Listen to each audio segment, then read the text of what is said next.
bonna abagala Geosteady nsooka okubebaza mwebale kujja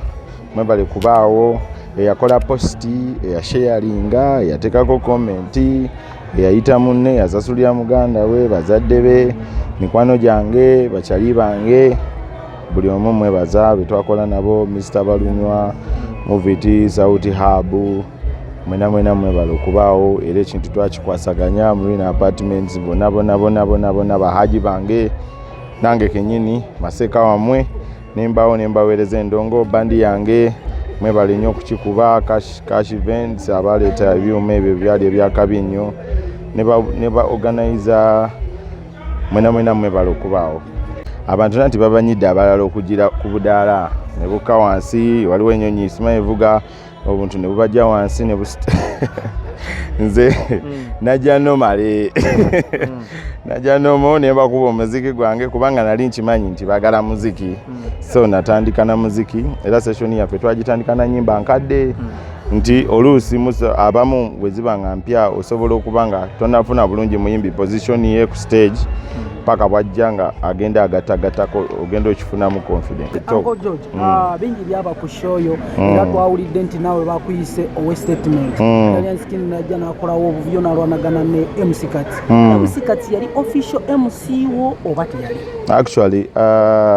change ogamba nti MC Kati came, he was going to work on my show. Naga chali wange njagala kujja tukole nemugamba kiri fine ekitegeere just like any other person ng'abantu bonna abaaliwo abasinga bonna bakyali bange bajjanga bagamba tugenda kolerako muganda waffe era buli omu bwatyo bwe yajja engeri emu MC Kati bwe yajja ne Alien Skin yemu bwe yajja okuyambako era kyaliwe okitegeera so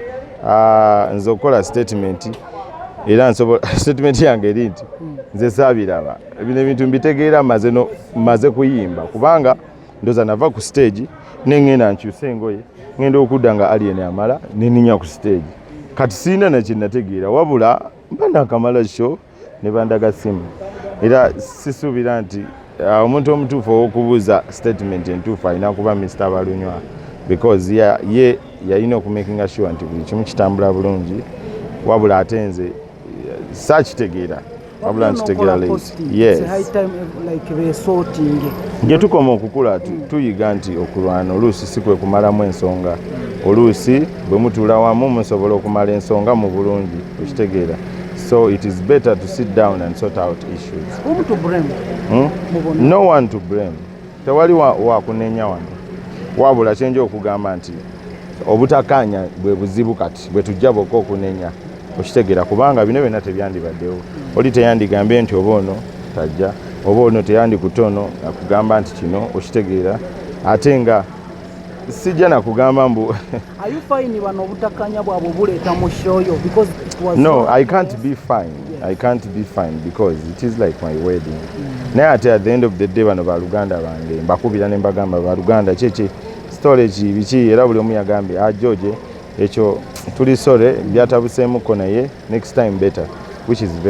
very now fine.